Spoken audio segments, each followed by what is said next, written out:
का साथ है गुरुदेव तुम्हारा, गुरुदेव तुम्हारा।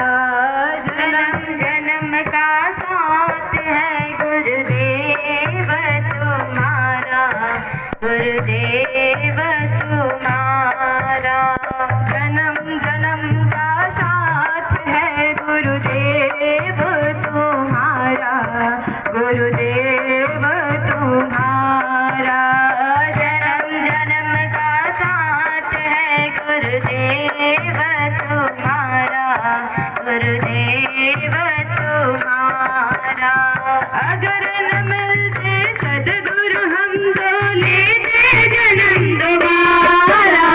जन्म जन्म का साथ है गुरुदेव तुम्हारा, गुरुदेव तुम्हारा। जन्म जन्म का साथ है गुरुदेव तुम्हारा। हम एक साथ रहे हैं। मैंने उनकी उद्भट ज्ञान वर्षा मैंने देखी है साहब। उनके प्रति लोकप्रियता, उनकी लोकप्रियता क्या है, इसको मैंने अपनी नंगी आंखों से देखा है। ये तो सौभाग्य है इस धरती का कि वो हमारे बीच बैठे हैं। उनके प्रति हम सब प्रणम्य हैं, हम सब उनको प्रणाम करते हैं। शक्ति स्वरूपा माताओं, आत्मसुख भाइयों, इस संदर्भ में मैं बात कुछ आगे करूं उसके पहले एक छोटे से अंतराल में इस गांव में कहो या इस अंचल में बहुत सारे मौतें हुई। लगता है भगवान को कुछ अच्छे लोगों की जरूरत थी, उन्होंने हनोदा को सेलेक्ट किया। अच्छे लोग कहां से मिलेंगे? केवल हनोदा ही और उसके आसपास मिलेंगे। क्षमा करना, शायद आपको मालूम है कि नहीं, मैं नहीं जानता। ये किंवदंती है कि हनोदा को इस अंचल का संस्कार धानी कहा जाता है।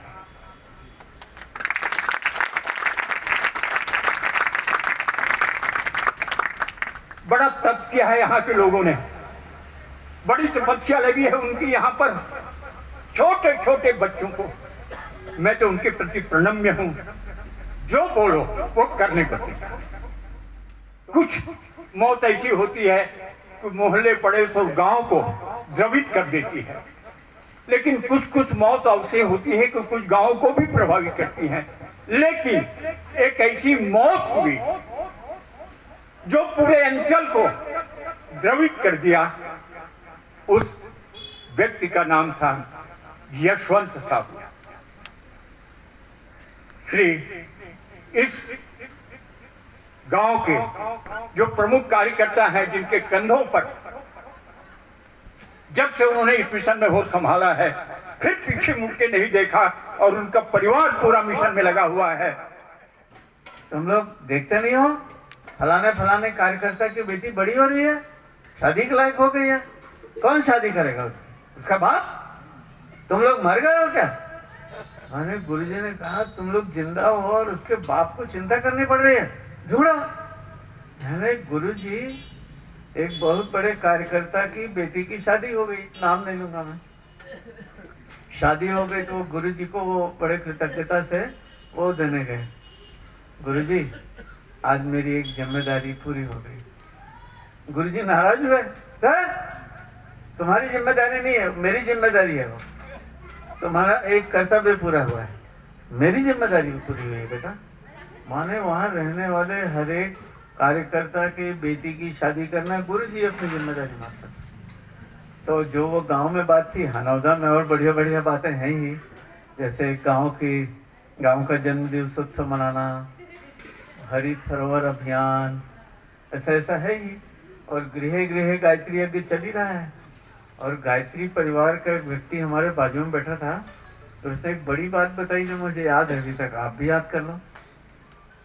वो हमसे कम से कम 20-25 साल 30 साल बड़े थे, और हम लोग एक अश्वमेध के पहले वो मेड़ वेड़ को जुतवा के बराबर भूमि बनवाने का काम कर रहे थे बुलंदशहर नाम की जगह में। तो वो क्या बोलता है वो सज्जन कि बाबू, मैंने 2 अनुभव किए हैं। क्या? जिसके घर में गायत्री माता की आरती सुबह या शाम में से सामूहिक आरती में लोग सम्मिलित होते हैं, उसके घर में स्नेह सौजन्य खूब बढ़ा रहता है, प्रेम खूब बढ़ा रहता है। जहाँ सामूहिक आरती में लोग भाग लेते हैं, भाई दोनों टाइम में सब लोग नहीं सम्मिलित हो सकते, पर शाम की आरती में तो सब लोग जो है सम्मिलित हो। दूसरा उसने एक और बात बताई जो आपके काम की है। तो वो रोज यज्ञ करते थे अपने घर में और बहुत बड़े आदमी थे। बोले मैंने ये अनुभव किया है, जिस घर में रोज यज्ञ होता है उसके घर में धन संपत्ति इतनी होती है कि लोग आश्चर्य प्रकट करते हैं, ओहो इतने मालदार हैं यहाँ, ये लोग इतने धन वाले हैं। माने धन पानी जैसे घड़ा भर जाता है तो बाहर की तरफ सभी तरफ से गिरता है ना, सभी बारे से गिरने लगता है पानी यदि घड़ा भर जाता। ऐसे उसके घर में होता है कि सब तरफ से धन जो है लोगों को दिखता है, इसके पास तो बहुत धन है। तो ये किसके साथ होता है? जो रोज यज्ञ करते हैं। तो भाइयों बहनों बहुत अच्छी बात है, गृह गृह यज्ञ को जितने जल्दी पहुंचा सको आप। अब गुरु जी की एक बात बताता हूँ जो शायद आपने नहीं पढ़ी होगी, लेकिन गजब की बात लिखी है। भाई युग परिवर्तन, युग निर्माण, पूरे विश्व का निर्माण होगा कैसे? तो उनका एक बहुत सिंपल गणित दिया है गुरु जी ने। एक गणित और है, एक गणित ये वाला है। एक गणित कौन सा है? 1 से 5, 5 से 25, बस यही फार्मूला। आप हो जहां तो अपने जैसे 5 आदमी और तैयार करो, गायत्री उपासक, फलाना करने वाला, अमुक करने वाला, जो भी आप पालन करते हो। और उनको ये कहो कि वे भी अपने जैसा 5 आदमी बना दें। तो 1 साल में कितना हो जाएगा? 25, एक आदमी के द्वारा 25। और यदि ये संख्या को, जो भी संख्या आज है गायत्री परिवार की, इसको 5 बार में पूरे विश्व की जनसंख्या आ जाती है इसके भीतर। आप जितने हमारे कंधे पर रख के मैं बंदूक चला रहा हूं, मेरे निशाने पर कोई और है। उसी दिन हमको समझ में आ गया था, मई का महीना था 1976, उसका प्रवचन है यार, अपन लोगों के एक सीमा तक काम करना है, फिर हमसे भी कोई योग लोग, बड़े लोग आके स्थान देंगे यार, मैं ही करता रहूंगा, ये चक्कर में मत पड़ो। कितना काम किया हो, इससे और बड़े बड़े काम करके लोग बैठेंगे भाई। और फिर ऐसा तो मैंने पढ़ा है, जो हमारे गुरु जी भगवान ने गीता का भाष्य करने का अवसर प्रदान किया। तो सोच लो भैया, भगवान जो है कैसी कैसी परीक्षा लेता है। और एक परीक्षा तो आप सबकी होती होगी, तब प्रमोशन मिलेगा। जो परम पूज्य गुरुदेव का जो संदेश है, जो मर्म है, जिसे हम सभी लोग केवल आधे अधूरे ही जानते हैं, लेकिन आज आप जैसे परम पूज्य गुरुदेव की दिव्य के रूप में यहाँ पर उपस्थित होकर के हम सभी लोगों का मार्गदर्शन किया, हम सभी लोग कृतकृत्य हुए।